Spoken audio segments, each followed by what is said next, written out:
Syro Malabar സഭയുടെ പുതിയ അധ്യക്ഷനായി തിരഞ്ഞെടുക്കപ്പെട്ട ബിഷപ്പ് മാർ റാഫേൽ തട്ടിലിന്റെ സ്ഥാനാരോഹണം ഇന്ന് നടക്കും.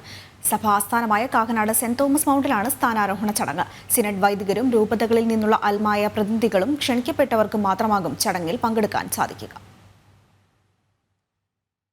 സീറോ മലബാർ സഭയുടെ നാലാമത്തെ വലിയ ഇടയനായാണ് bishop Mar Raphael Thattil അവരോധിതനാകുന്നത്. സഭാസ്ഥാനമായ Kakkanad saint Thomas മൗണ്ടിൽ ഉച്ചയ്ക്ക് 2:30 നടക്കുന്ന ചടങ്ങിൽ മേജർ ആർച്ച് ബിഷപ്പ് സ്ഥാനം ഏറ്റെടുക്കും. ഈ മാസം 8 ആരംഭിച്ച മെത്രാൻ സിനഡ് വോട്ടെടുപ്പിലൂടെയാണ് പുതിയ അധ്യക്ഷനെ കണ്ടെത്തിയത്. 4 ബിഷപ്പുമാരുടെ പേരുകളാണ് അധ്യക്ഷ സ്ഥാനത്തേക്ക് പരിഗണിച്ചത്. സിനഡ് തെരഞ്ഞെടുത്ത വ്യക്തിയെ വത്തിക്കാൻ കൂടി അംഗീകരിച്ചതോടെ പുതിയ അധ്യക്ഷന്റെ പ്രഖ്യാപനം ഇന്നലെ നടന്നു. തൃശൂർ സ്വദേശിയാണ് മാർ റാഫേൽ തട്ടിൽ. ശംഷാബാദ് രൂപതയുടെ ബിഷപ്പായിരുന്നു അദ്ദേഹം. 1980 പൗരോഹിത്യം സ്വീകരിച്ചു. 2010 ഏപ്രിലിൽ തൃശൂർ അതിരൂപതയുടെ സഹായമെത്രാനായും ബ്രൂണി രൂപതയുടെ സ്ഥാനിക മെത്രാനായും നിയമിക്കപ്പെട്ടു. 2017 മാർപ്പാപ്പ ശംഷാബാദ് രൂപതയുടെ പ്രഥമ മെത്രാനായി റാഫേൽ തട്ടിലിനെ നിയമിച്ചു. മേജർ ആർച്ച് ബിഷപ്പ് സ്ഥാനം ഏറ്റെടുക്കുന്നതോടെ കുർബാന തർക്കമടക്കമുള്ള വിഷയങ്ങളാകും റാഫേൽ തട്ടിലിന് ഉടൻ പരിഹരിക്കേണ്ടി വരിക.